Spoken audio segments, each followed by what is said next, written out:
Greetings, everyone. This is Rock and Roll Spot Convention with our someone building a team. So, our last building team was the Notorious Sealed. So, already know what the results were there. So, no need to talk about that. So today This time we're looking at a potential Silver Age build. So, after Worlds, there was a rumor that began that's has circulated. But there's been no confirmation one way or the other that Silver Age is potentially going from a 300-point format where the only restriction is the Silver Age ban list, which, as far as I know, generally like I said, which the only figure I know of on said list is Scarab. So, but with Silver Age having been a 300-point, largely unrestrictive format, with bases being anything from Superior Foes of Spider-Man forward that's not banned, it's possible that people could just show up to a Silver Age game with a Modern Age meta team and so long as there's nothing that isn't on the ban list, and just clean house. Is it? It's possible. Is it definitive reasoning? I don't know. But the rumored changes are that it would be Silver Age would now be a 400-point format. Which, okay, I do love me. Do love me bigger. I like big builds, and I cannot lie. But the other thing is at least half your build, so for 200 points out of 400 at least, must be figures that are specifically Silver Age legal, or that are no longer modern legal. That's a better way of putting it, I would guess. So I thought, hey, why not try that out? Just try it out once. Try it out once just for funsies. Maybe something a little different than months of 300 modern. But the specific impetus for this team came from back when I was working on pulp stuff a lot, because I noted that Exodus, his trait, actually does something really cool, makes him really useful. I kind of had the moment of, how is this figure not meta? And apparently he was for a moment, but wasn't anymore. And so I started kind of working on something with it. And it never came together, but and even if it had, I probably would have had the chance to play it before rotation happened after Worlds. And to be fair, at the time I was kind of also not. I think we weren't. I don't think we. It was clear what was and was not rotating it, where the rotation stop point was going to be. So, anyways, this is a 400-point X-Men team. It's like, there's some stuff I thought of for but it's got some fun stuff in my opinion. So first off, we've got Peeper. We've looked at him previously. The last X-Men pulp team I built utilized him. Anyway, Peter comes in at 25 points, has the Shield and X-Men team abilities, as well as the Brotherhood of Mutants, Sword, and X-Men keywords. Also got improved targeting, elevation, hindering. Think. Where did I put my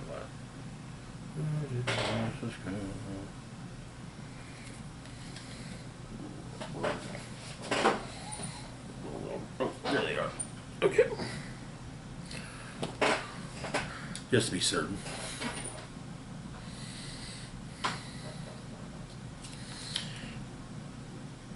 Yeah, destroys blocking as well as characters and adjacency.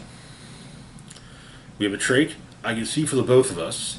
Friendly characters modify speed +2 if carrying Peeper. Okay. Looking at his dial, we've just got 3 clicks of Precision Strike and 3 clicks of Empower. not a whole lot there.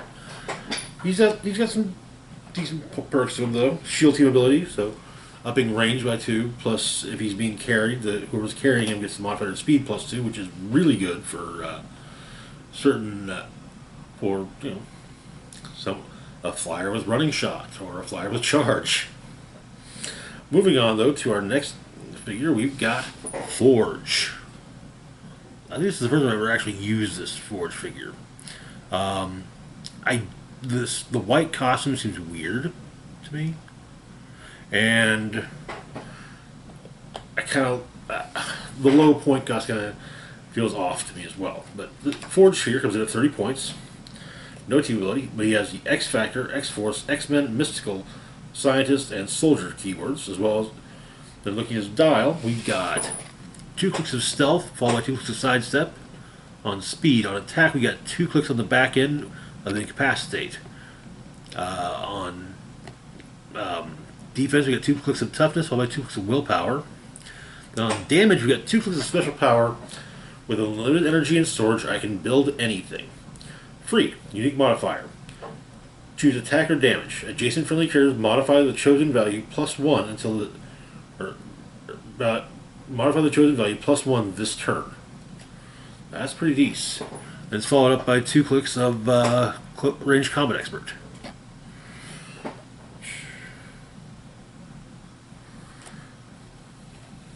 He definitely has some specific purposes on this team. Next up, we've got Polaris from X-Men Rise and Fall. Booster version, not the Fast Forces version. Polaris comes in at 35 points, has the X-Men team ability, as well as the Acolytes, Horsemen, Starjammers, X-Factor, and X-Men keywords. We have a rally ability that keys off of opposing tackles that include a 5. Free. Remove Polaris' rally die to knock back a character within range and line of fire 5 squares in the direction of your choice. That can be incredibly helpful.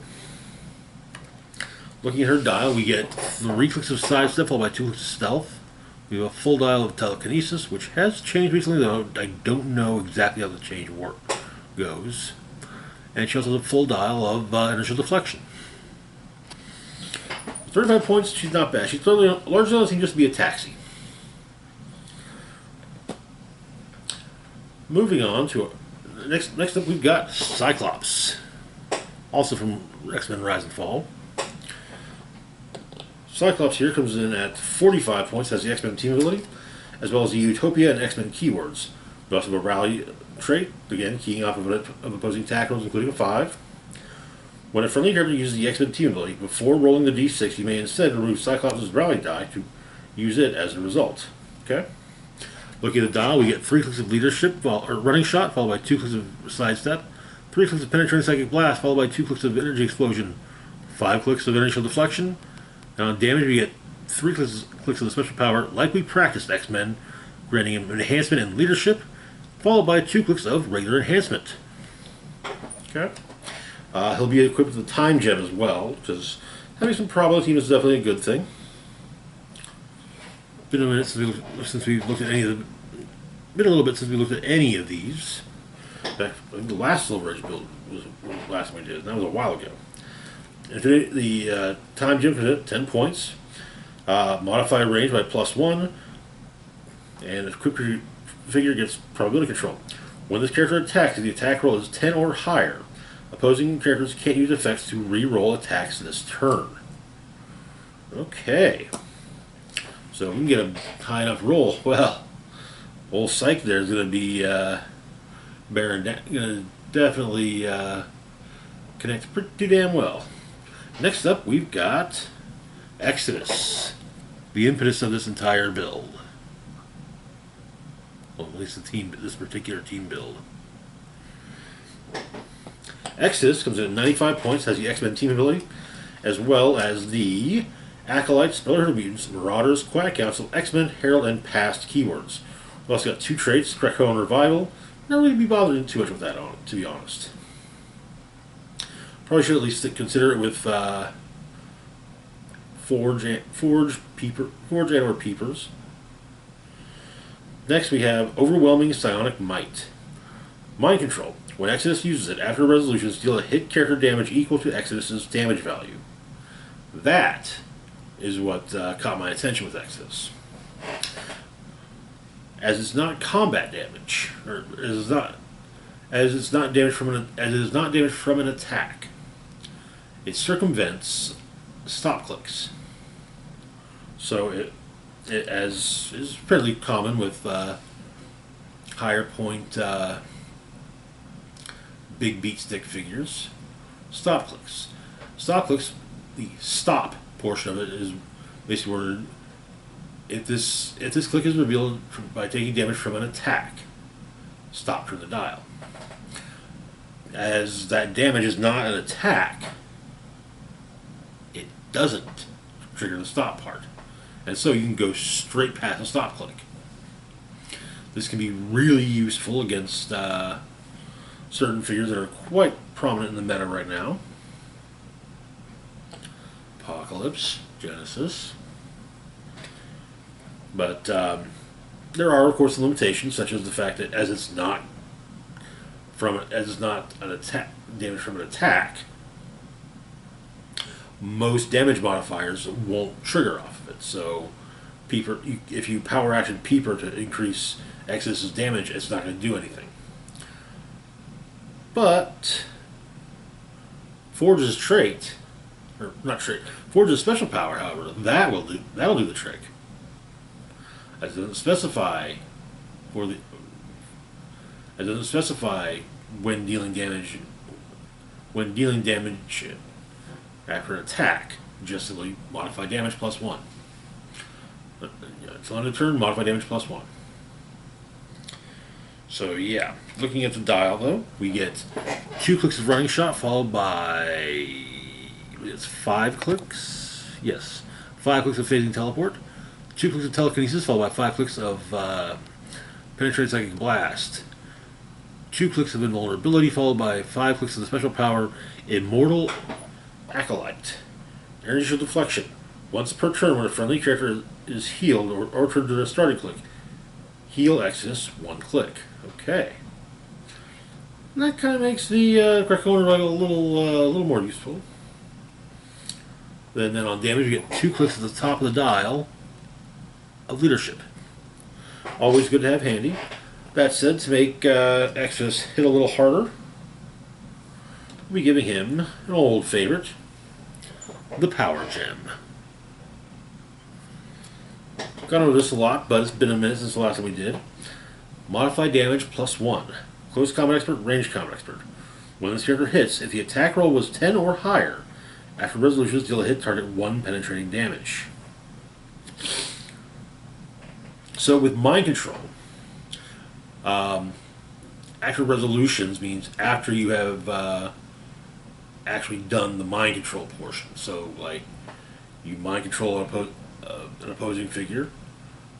You attack an opposing figure with mind control. You hit, they're mind controlled. The action is resolved after you move in or attack with them. Then, well, first, it can go either. You decide either way. If you hit with a 10 or higher, you can first feel, okay, 1 penetrating, and then you're like, oh, and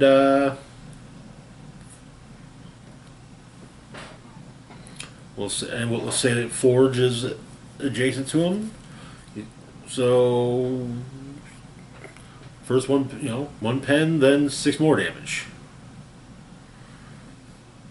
That said, other reducers still work, but super senses, no.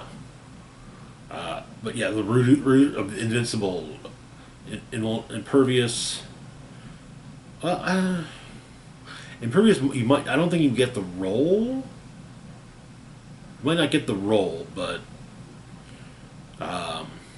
it would still reduce. So, anyways, wrapping up this team, we've got a figure that I pulled way back during, the Ten of Swords storyline. Apocalypse. This is not the prize figure. This was just one. This is the storyline version. This is the booster storyline. Booster version. the booster figure from the storyline set. Apocalypse comes in at 145 points, has the Cosmic Energy and X-Men team abilities, as well as the Araco, Horseman, X-Men, Past, Ruler, and Warrior keywords. We've got 3 traits. Sword Bearer, which costs a trait for 5 points. Start the game with any sword equipment equipped. We're going with storyline version of Mercy. This will allow Apocalypse to, it gives him Blaze Claw's Fangs, and once per attack, when the equipped character attacks, you may re-roll the attack. So, self-prop. Very handy. Looking at, then we've got Quiet Council Privilege, granting Apocalypse leadership and invincible. That's going to be especially useful. And finally, Immortality. At the beginning of the game, and when Apocalypse KOs an opposing character, give him a resurrection token, maximum 3. When Apocalypse would take damage, you may remove a resurrection token to take 1 unavoidable damage instead. Okay, alright.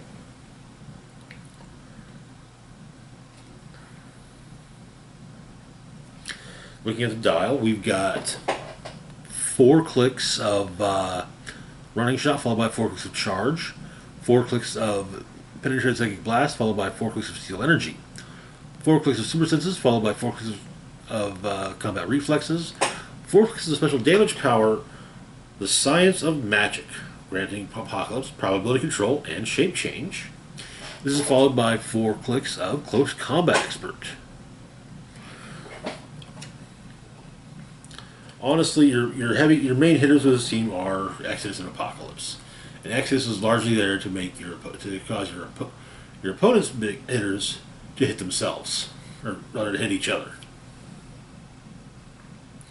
But yeah, Mercy on Apocalypse. Yes, he's got probability control, but aside from the time gem on Cyclops, he's the only one that does. That actually has it printed on the. He's the only one that actually has it printed on his dial. So the idea would be, for example, maybe you hold off on doing it. You've got maybe Exodus is in range of Apocalypse, and so it's like, okay, well, does his mind control bit. So you hold. You figure, well, I'll hold off on using Apocalypse's probability control, at least to see if Exodus hits. Oh, he hits. Okay, well that's fine then. Everything resolved. That resolves.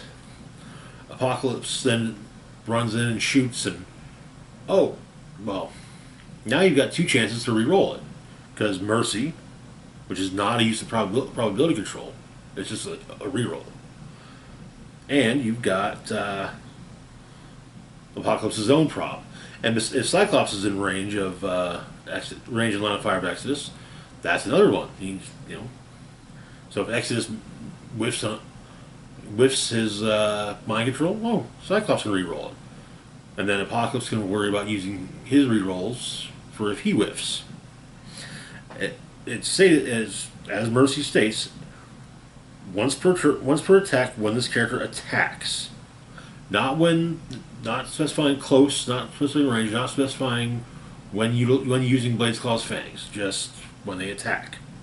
The regular booster version is when attacked, they can reroll the attack roll. Which kind of makes me wish I could put both Mercies on him, but oh well. Anyways, that's going to do it for now. As always, feel free to like, share, and subscribe. Big shout out to Patreon patrons and Lee. Thank you so much for your support. Links to my Facebook, Twitter, Mastodon, Patreon, and PayPal can be found in the description box down below. This is Rock and Roll Spock signing off saying, live long and rock hard.